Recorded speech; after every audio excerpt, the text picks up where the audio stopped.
સપનાઓનું પણ એક પોતાનું ઘર હોય છે ને. વર્ષોથી જ્યારે પણ ટીવી ઉપર કે સોશિયલ મીડિયા પર બરફથી ઢંકાયેલા પહાડો જોતા ત્યારે દિલમાં એક જ ઈચ્છા થતી કે ક્યારેક તો આપણે પણ ત્યાં જઈશું. રોજની દોડધામ, ઘરની જવાબદારીઓ અને સમયની વ્યસ્તતા વચ્ચે એ સપનું ક્યાંક બદલાઈ ગયું, ક્યાંક છૂટી ગયું.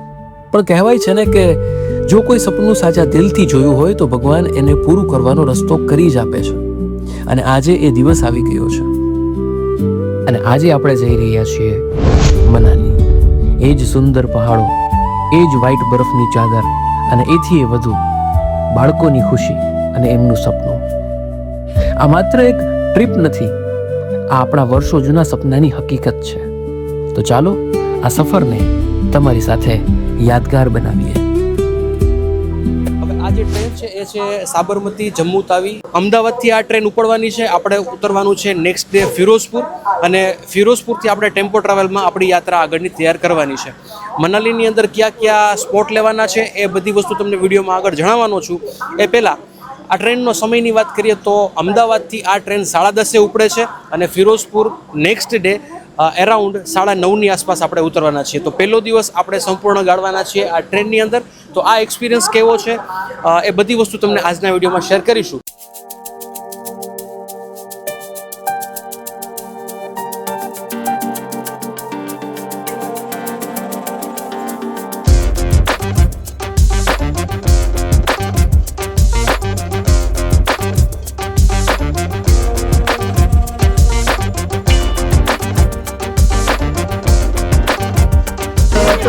ઓકે દોસ્તો, અત્યારે મારવાડ જંકશન ઉપર આપણે પહોંચ્યા છીએ. મે મંથમાં અથવા તો એપ્રિલમાં અથવા તો જૂનમાં આવો છો તો તમે સ્લીપરમાં તમારું બુકિંગ ના કરાવતા, જેમ કે અમે અત્યારે અમારું બુકિંગ છે એ સ્લીપરમાં કરાવ્યું છે. હવે સ્લીપરમાં તમે બુકિંગ કરાવો ને એટલે પ્રશ્ન શું આવે ખબર છે? તડકો જોઈ લો તમે. ઉપરથી તમારે રાજસ્થાન ક્રોસ કરવાનું હોય છે, એને લીધે બહુ ખરાબ હાલત છે.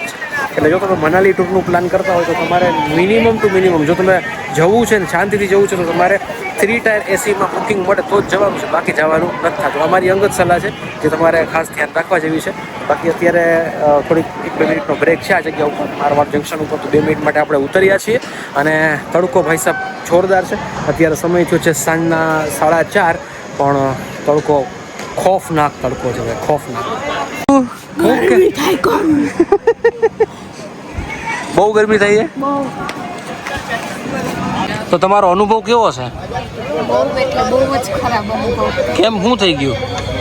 કોઈ દિવસ આ ડબ્બામાં ના આવાય. મતલબ સ્લીપરમાં ન આવાય એવું? તો કેમાં આવાય? 3 ટાયર એસીમાં. ઓહો, એસી જેવા થઈ ગયા. ગરમી હાય ગરમી. કાલે અમે ફરવા જેવા નહીં રહી. ઓકે જેવા થઈ ગયા.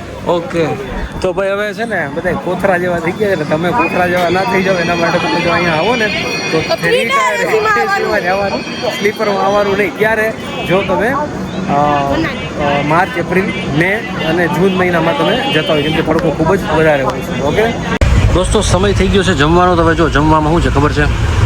થેપલા, આને શું કહેવાય? સેવ બુંદી, સૂકી ભાજી, અથાણું, સલાડ અને છાશ. અને એમાંય આ દેશી મોજ.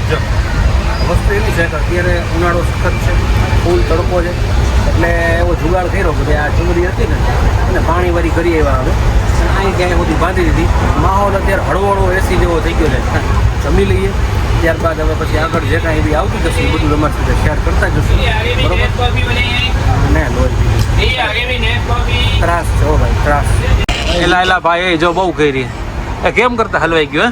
હા, મેં કીધું ને અંદર નાખો. નથી નીકળતું હવે. ફિરોઝપુર આવે એ પહેલા કાપવું પડશે, નગર તો આપણે હલવાય છે. અરે હવે હું કરશું? મનાલી નહીં પહોંચ્યું એવું. તણી બની છે કઈ? દત્યો હોય તો આપો, કાપી નાખી. કાઢવું તો પડશે ને હવે. આમ થોડુંક આમ ત્રાહું કરીને મેળ આવે તો કાઢો છે. એટલે તોય બેલ નથી આવતો. ઓહો, ગુરુ થઈ ગયું. આમ કરામ નાખ્યું તું એમ કાંઈ ફેરવી નાખ્યું. ભાઈ માંડ નીકળું માર.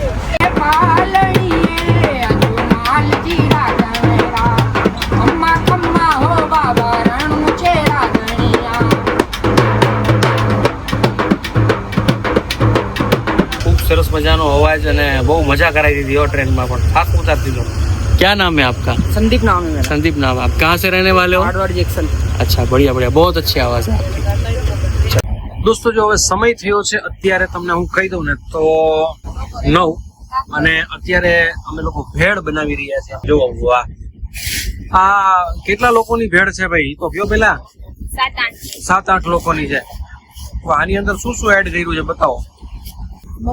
મમરા, પછી ચેવડો, મિક્સ કઠોળ, ચટણી, મીઠું, લીંબુ, ટમેટા, ડુંગળી અને બનાવી છે ભેળ જોરદાર ભાઈ। લીલી ચટણી નાખવાનો કૂતરો કરી છે। ઓકે, તો આ છે લીલી ચટણી। જોજો ઢોરાઈ જાય નહીં, કઈ ઘટે નહીં હો ભાઈ। ભેળ ખાવી ને તો ભેળ તૈયાર થઈ જવાની છે। ભેળ ખાઈ પછી આપણે સેન્ડવિચ બનાવવાની છે। સેન્ડવિચ ખાશું, ભેળ ખાશું, એવું બધું લોકો આજ તો નકરો ખા જ કર્યું છે ભાઈ। કેમ કે ટ્રેનમાં બીજું કરવું કા ઉતા 2-4 આટા માર્યા અને પછી નકરું ખાધું। હવે સવારે જોવું પડે કે હું કેવી પરિસ્થિતિ છે। ટ્રેનમાં બીજું કઈ કરવાનો જ ઓપ્શન હતો નહીં। હવે આની અંદર છે ને મારું સજેશન એવું છે કે આપણે પેટ સફા થોડુંક નાખી દઈએ એટલે સવારે બધા રેડી થઈ જાય। બરોબર? ક્યાં પેટ સફા ક્યાં ગયું? થોડુંક નાખી દો, અડધું ડબલું નાખી દો એટલે રેડી। હા બરોબર છે। આખી નાખીને બધાને ખવડાવવાની છે ને? બસ એલા ભાઈ એટલી બધી અરે હવારે ઘાણી થઈ જાય બધાય ને બસ એ ભાઈ। પેટ સફા રોગ દફા। એલા આને આજુ પેટમાં પેટ સફા કાઢી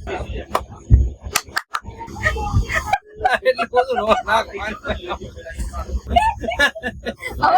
હવારે જોયો હવે બધાય હું થાય હવારે લે વડી હજી મારો ફેંકી કે હજી તો નહીં ના હવે નથી નાખવું ઝાડા થઈ જાહે એલા ઝાડા થઈ જાહે પણ આ પ્લેટ સફા નાખે દેવું ઉઠ્યું દેવું ભેળમાં પેટ સફા નાખ્યું આવી સરસ કેવાનું ન હોય બધું એલા આ નાખે હલો હલાઈ નાખો આ ચક હલાઈ એમ નહીં બીજું બધું તો એમ નહીં આ બીજું બધું તો ઠીક આ બે હાથ તો ધોયા તો ને આ મિક્સ કચડ આવો ને જોજો ભાઈ। હવે કે પેટ સાફ થઈ ગયું પણ આ પેટ સફા હતું। બિયર ખાઈને પેટ સાફ કરો। હા બેટા મારી પાસે જ આવતો રાત નિંદર થઈ બેટા? સારું લ્યો આખી રાત જાગીશ? તલા ભાઈ તું આખી રાત જાગીશ તો મારે કઈ ટેલ લેવાની પછી? મારા હમે હવે રાખી લો પાછી નાખી પેટ સફા તો તો હું આમ નહીં છું પણ માન માટે તો હલાવ્યું છું આમ જમા કાળા ઈ દેખાય ઈ છે પેટ સફા। 100 કિલો વજન છે। 100 કિલો વજન હોય ને પછી ખોરાક નો બે એટલે આમને વાળાનો વિચાર એને પેટ સાફ જલ્દી કેવું લાગે? આ હે ને આ મોટો જ નથી થતો મારે નાનો જ નાનો હું કરવું ભાઈ કઈ મોટો થાય છે। તો દોસ્તો ભેળ સરસ મજાની બની ગઈ છે। આ જગ્યા ઉપર સેન્ડવિચ છે અને લોકો ભેળ ટેસ્ટ કરશે। ભાઈ ભેળ ટેસ્ટ કરીને કયો કેવી છે પેલા ભેળ ટેસ્ટ કરીને કયો કેવી છે? પેટ કયો તો કેવી છે આ 15 રૂપિયાની ભેળ 15 થી આવે ભાઈ 5 રૂપિયા હાલો ભાઈ ભેળ સરસ છે। ભેળ ફાસ્ટ એ બહુ સરસ મસ્ત બની છે। એમાં થોડોક સોસ ઘટે છે। સોસ ઘટે છે। ઓકે સોસ વાળી એમાં નથી ખાવી અમે તીખી ચટણી નાખી છે એમાં લીલી। હાલો ગેડી હે ઈ આ સેન્ડવિચ ખાઈ સેન્ડવિચ નો રિવ્યુ આપો કેવો છે? મીડિયમ ચાલો આને બનાવી છે મીડિયમ એ મેં બનાવી છે રેવા દો ને લે કેમ છે સેન્ડવિચ ભાઈ? સેન્ડવિચ એક નંબર બનાવ્યું છે। વાહ। સો દોસ્તો ગુડ મોર્નિંગ। આજે બીજો દિવસ છે। સવારના વાગ્યા છે 9:30 એપ્રોક્સ અને આપણે આપણા સ્ટેશન એટલે કે ફિરોઝપુર ઉપર ઓલમોસ્ટ પહોંચી ગયા છીએ। હવે ગઈકાલે આખો દિવસ જે આપણે ટ્રેનમાં જર્ની કરી છે બરોબર એમાં જે ઘટનાઓ ઘટી છે એના વિશે અમુક વસ્તુઓ મારે તમને કહેવી છે। એક કે જો તમે 3 ટાયર એસીમાં નથી આવતા અને સ્લીપરમાં આવો છો તો તમારો સામાન જે છે એ તમારે સાચવવું ખૂબ જરૂરી છે। કેમ કે અમારી સામેના જ સીટમાં એક વ્યક્તિ હતા એમનો મોબાઈલ બારીમાંથી જતો રહ્યો છે। આપણે બધાને ટેવ હોય કે આપણે મોબાઈલ લઈને બેઠા હોય બારી પાસે બેઠા હોય તો બારીમાંથી વ્યક્તિ હાથ કાઢીને તમારો મોબાઈલ લઈ જઈ શકે। એ કાલની રાત્રિએ બન્યું છે। તો આ વસ્તુ ખાસ ધ્યાન રાખવું કે તમે સ્લીપરમાં આવો છો તો આ પ્રોબ્લેમ 100% તમારી સાથે થઈ શકે. પ્લસ રાત્રિનો સમય એવો હોય છે કે જ્યારે ખૂબ જ નીંદર આવતી હોય તો આ સમય દરમિયાન જે ચોર હોય છે એ તમારો સામાન હેરફેર કરી શકે છે.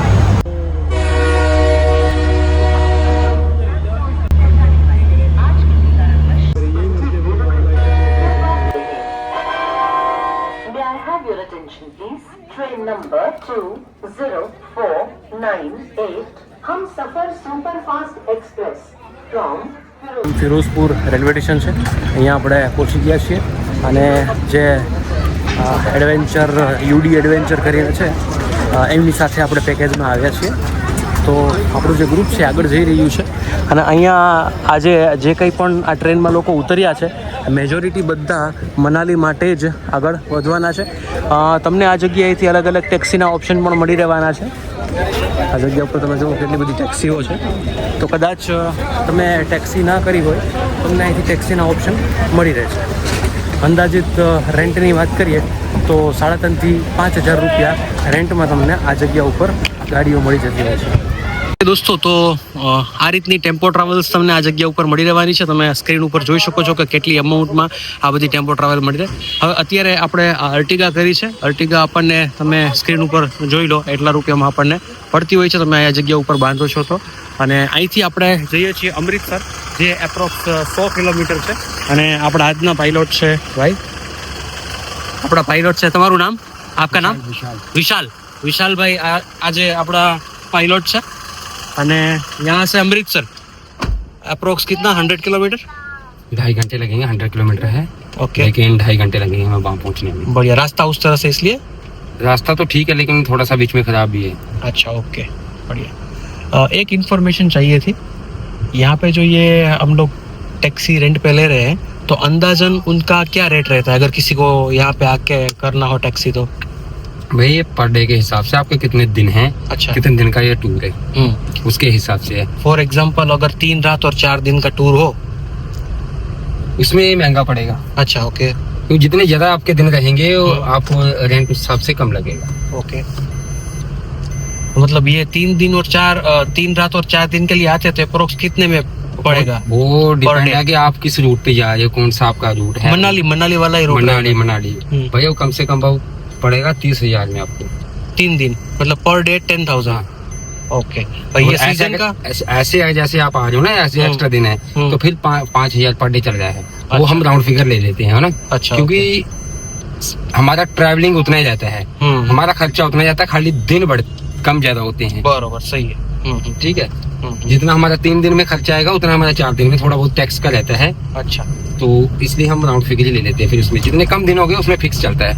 ओके. और दूसरी ये चीज रहेगी कि जैसे सीजन रहेगी तो भाव ज्यादा रहेगा, सीजन में तो आउट ऑफ सीजन में आओगे तो थोड़ा कम रहता है. Okay, thank you. ઓકે, હવે આપણે પાયલોટને ડિસ્ટર્બ નહીં કરીએ કેમ કે અમને ગાડી ચલાવવાની હોય. તો ઇન્ફોર્મેશન તમારા માટે હતી. એપ્રોક્સ તમે નોર્મલ સિઝનમાં આવો છો તો 5,000ની આસપાસ, સિઝન દરમિયાન આવો છો તો 10,000ની આસપાસ ગણીને ચાલવાનું પર ડે. તો એ રીતની ઇન્ફોર્મેશન ભાઈ પાસેથી, વિશાલભાઈ પાસેથી આપણને મળી છે. હવે આગળ જોઈએ. આપણે અહીંથી આપણે 2.5 કલાકનો રસ્તો છે અમૃતસરનો, તો અહીંથી આગળ વધીએ અને બધી વસ્તુ તમારી સાથે શેર કરતા રહીએ છીએ. દોસ્તો, આ છે લાઈવ, તમે જોઈ શકો છો બુલેટના માર્ક્સ.